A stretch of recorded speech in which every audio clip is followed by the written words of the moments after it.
بعد فاعوذ بالله من الشيطان الرجيم بسم الله الرحمن الرحيم الصلاة والسلام عليك يا رسول الله وعلى آلك وأصحابك يا حبيب الله الصلاة والسلام عليك يا نبي الله وعلى آلك وأصحابك يا نور الله. مسند امام احمد حدیث نمبر 6766 6766. حضرت سیدنا عبداللہ ابن عمرو بن عاص رضی اللہ تعالی عنہما کا فرمان عالی شان من صلی علی النبی صلی اللہ علیہ وسلم واحدتا صلی اللہ علیہ وملائکتہ 70 صلاة. جو شخص نبی پاک صلی اللہ تعالی علیہ وسلم پر ایک بار درود پاک پڑھے گا اللہ تعالی اور اس کے فرشتے 70 مرتبہ اس پر رحمت بھیجیں گے. رحمت نہ کس طرح ہو گناہگار کی طرف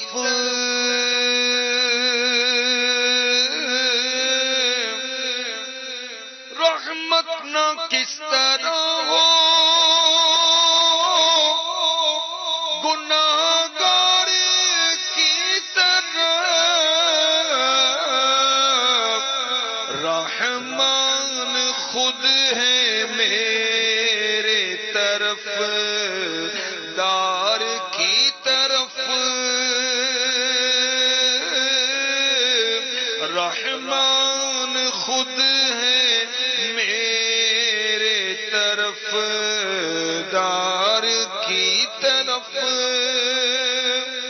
صلو علی الحبیب صلی اللہ تعالی علی محمد وعلی آلہ وصحبہ وبارک وسلم. جنت میں لے کے جائے گی بھائیو نماز. اس کے سلسلے میں آج انشاءاللہ موضوع ہے کہ بارگاہ الہی میں سب سے پسندیدہ عمل نماز ہے. جنت میں لے کے جائے گی اے بھائیو نماز. جنت تمہیں دلائے گی اے بھائیو نماز. انشاءاللہ ایک آیت پاک میں آپ کو سناؤں گا ابھی جس میں نماز کا ذکر ہے اور پھر حدیث پاک پیش کروں گا پھر اس سے ملنے والے مدنی پھول. اور انشاءاللہ جب ہم نماز کی تیاری کرتے ہیں تو اس میں ہمارے لیے کیا کیا بینیفٹس ہیں کیا کیا فوائد ہیں انشاءاللہ عز و جل یہ بھی پیش کرنے کی کوشش کروں گا. مدنی چینل کے ناظرین اور فیضان مدینہ سردار آباد فیصل آباد کے حاضرین بڑی توجہ کے ساتھ سنیں. پارہ 1 سورہ بقرہ کی آیت نمبر 83. نماز کا قرآن پاک میں جا بجا ذکر ہے. وَأَقِيمُوا الصَّلَاةَ وَأَقِيمُوا الصَّلَاةَ وَأَقِيمُوا الصَّلَاةَ 99 دفعہ 99 ٹائمز صلاح قرآن پاک میں آیا. اس کے علاوہ بھی کئی جگہوں پر نماز کا قرآن پاک میں ذکر ہے. اس سے بھی اندازہ لگائیے نماز کتنی اعلیٰ عبادت ہے. چنانچہ پارہ 1 سورہ بقرہ کی آیت نمبر 83 میں ارشاد ہوتا ہے وَإِذْ أَخَذْنَا مِيثَاقَ بَنِي إِسْرَائِيلَ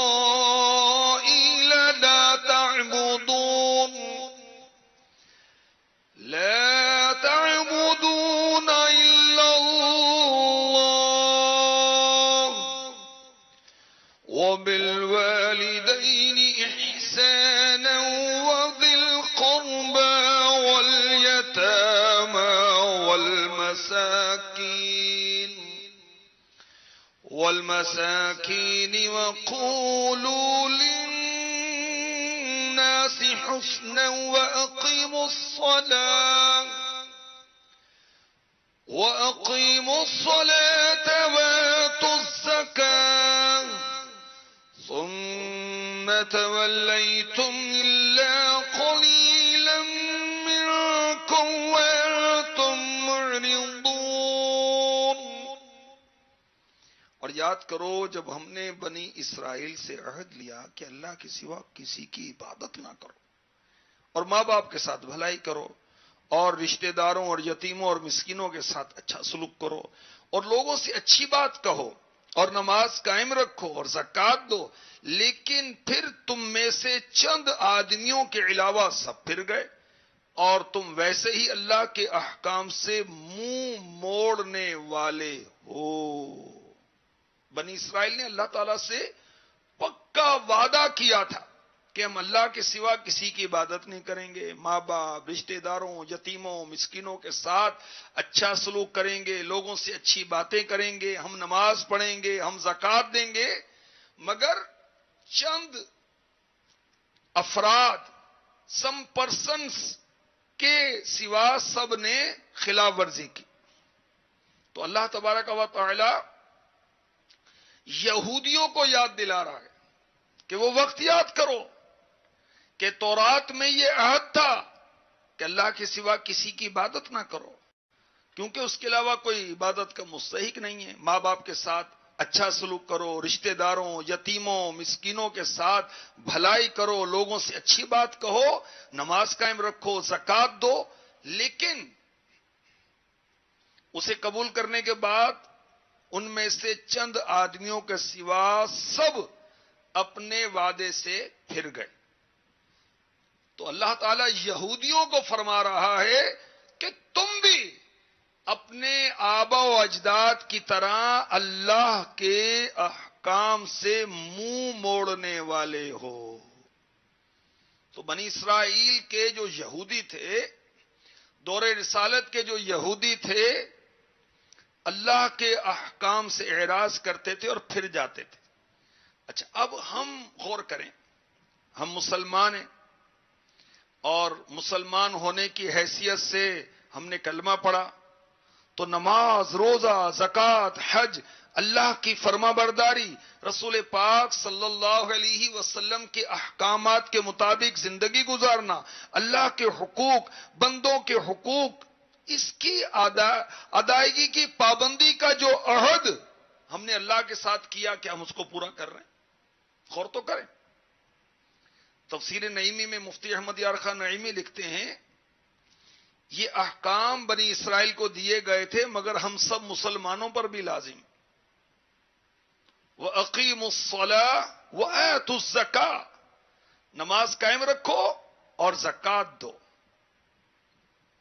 نماز میں صرف بندے کا اللہ سے تعلق ہوتا ہے اور زکوٰۃ میں بندوں سے بھی تعلق ہوتا ہے. اس لیے پہلے بیان کیا گیا نماز کا، پھر بیان ہوا زکوٰۃ کا.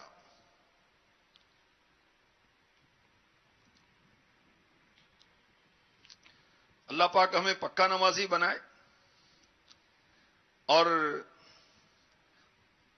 اللہ ہمیں اپنی عبادت کی توفیق عطا فرمائے. اب حدیث پاک سنیے، بخاری شریف کی حدیث پاک ہے، حدیث نمبر 528، 528. حضرت عبداللہ ابن مسعود رضی اللہ تعالی عنہ فرماتے ہیں، میں نے اللہ کے رسول سے سوال کیا، اللہ پاک کو سب سے زیادہ پسندیدہ کام کون سا ہے؟ ہمارے پیارے پیارے آقا صلی اللہ علیہ وسلم نے فرمایا، نماز کو وقت پر پڑھنا. نماز کو وقت پر پڑھنا. نماز کو وقت پر پڑھنا بارگاہ الہی میں سب سے پسندیدہ کام ہے.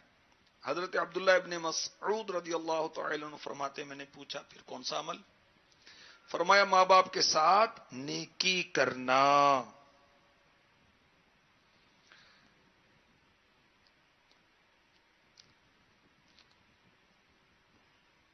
تو نماز جو ہے زکوٰۃ سے افضل ہے.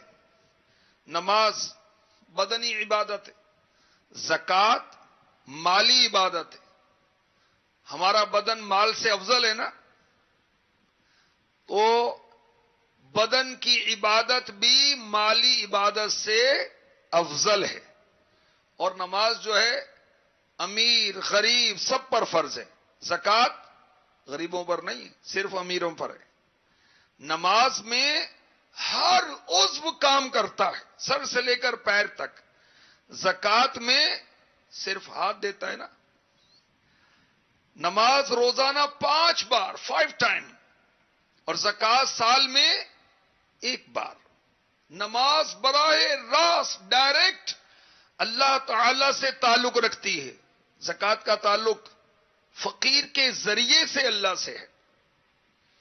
نماز اللہ تعالی نے اپنے محبوب کو عرش پر بلا کر عطا فرمائی. رب کا پیارا تحفہ ہے نماز. مگر زکوٰۃ اور شرعی احکام یہاں زمین پر بھیج دیے. نماز میں بندہ اللہ تعالی سے ہم کلام ہوتا ہے. زکوٰۃ دیتے ہوئے کس سے کلام کرتا ہے؟ فقیر سے.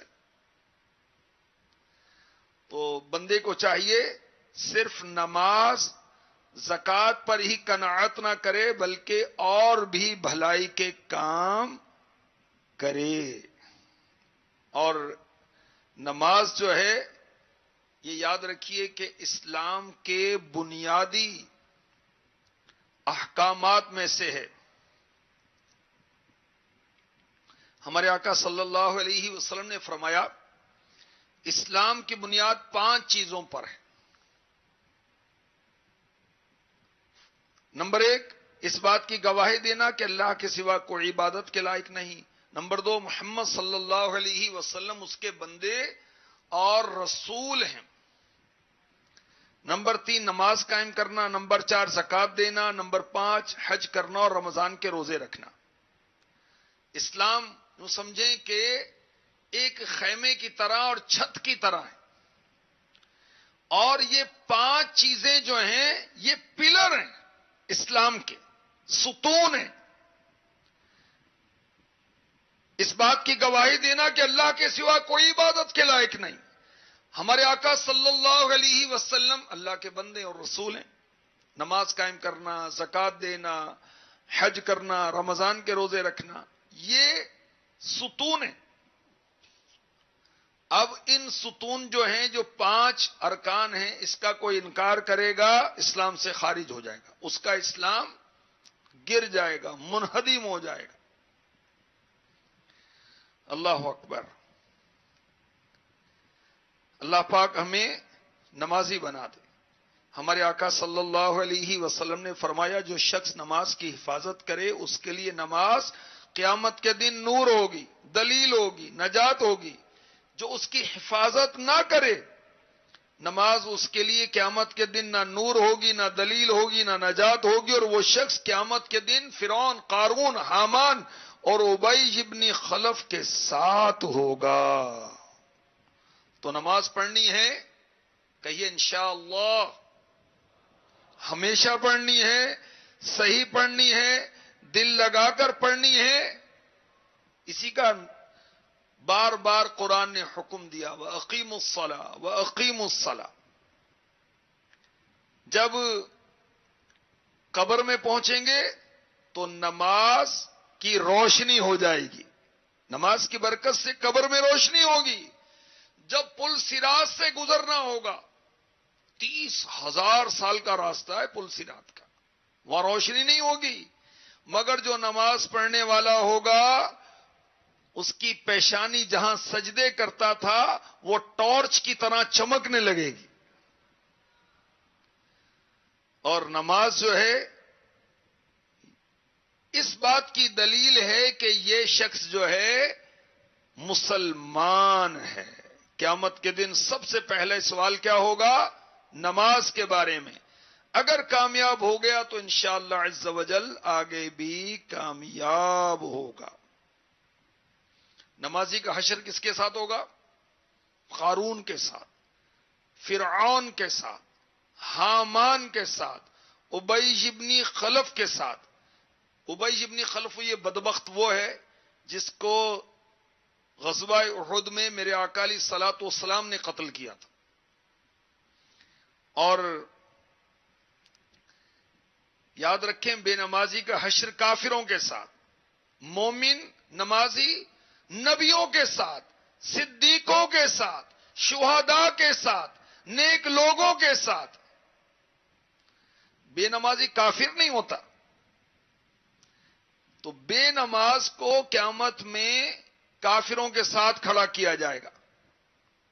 اس کو یوں سمجھیں کہ کسی شریف آدمی کو اگر ذلیل کر کے بٹھا دیا جائے تو اس کی کیسی ذلت ہوگی. تو قیامت کے روز یہ نماز نہ پڑھنے والا کافروں کا کام کرتا ہے. نماز تو کافر نماز نہیں پڑھتے، مسلمان تو نماز پڑھتا ہے. اس لیے اس کو قیامت کے روز کافروں کے ساتھ کھڑا کیا جائے گا. اور نمازی مسلمان چونکہ نبیوں کی صدیقوں کی نقل کرتا ہے، اسے قیامت کے روز اس کے ساتھ کھڑا کیا جائے گا. تو اچھوں کی نقل اچھی، بروں کی نقل بری ہوتی ہے. تو قارون، فرعون، حامان، ابی ابن خلف یہ جہنم میں جائیں گے. نماز چھوڑنے والا مسلمان بھی دوزخ میں جائے گا. توبہ، استغفر اللہ، استغفر اللہ، استغفر اللہ. تو یہ چار جو بدبخت تھے، کافر، فرعون، قارون، حامان قارون کا وزیر تھا، اور ابی ابن خلف یہ بھی کافر تھا. ان کے ساتھ کیوں اٹھایا جائے گا؟ کتاب الکبائر میں ہے کہ دولت کی وجہ سے، حکومت کی وجہ سے جو نماز سے غافل ہوگا اس کا حشر فرعون کے ساتھ. جو دولت کی وجہ سے نماز چھوڑے گا اس کا حشر قارون کے ساتھ. جو وزارت کی وجہ سے نماز چھوڑے گا اس کا حشر فرعون کے وزیر حامان کے ساتھ. جو تجارت، بزنس کی مصروفیت کی وجہ سے نماز چھوڑے گا اس کو بہت بڑے کافر تاجر ابی ابن خلف کے ساتھ قیامت کے دن اٹھایا جائے گا. اور جو نماز پڑھے گا انشاءاللہ عز و جل اس کو یہ نماز جنت میں لے کر جائے گی. جنت میں لے کے جائے گی اے بھائیو نماز، جنت مل کے جائے گی بھائیو نماز، دیدار حق دکھائے گی بھائیو نماز. اب بندہ مومن نماز کی تیاری کرتا ہے تو پہلے کیا کرتا ہے؟ وضو کرتا ہے. اور ابھی نماز کی تیاری ہو رہی ہے اور نماز کے فائدے شروع ہو گئے. سبحان اللہ. ایک ہارٹ اسپیشلسٹ بڑے یقین اور اعتماد کے ساتھ کہتا ہے ہائی بلڈ پریشر کے مریضوں کو وضو کراؤ، پھر ان کا بلڈ پریشر چیک کرو، لازماً کم ہوگا. ایک مسلمان ماہر نفسیات کا کہنا ہے نفسیاتی امراض کا بہترین علاج وضو ہے. اور جو مغربی ماہرین ہیں وہ نفسیاتی مریضوں کو وضو کی طرح روزانہ کئی بار بدن پر پانی لگواتے ہیں تاکہ ان کے جو نفسیاتی امراض ہیں وہ ختم ہو جائیں. اللہ پاک ہمیں نماز کی توفیق عطا فرمائے. کاش کبھی بھی ہماری کوئی نماز قضا نہ ہو، کاش کبھی بھی ہم نماز نہ چھوڑیں. آمین بجاہ النبی الامین صلی اللہ تعالی علیہ وآلہ وسلم. جنت میں لے کے جائے گی اے بھائیو نماز، دیدار حق کرائے گی اے بھائی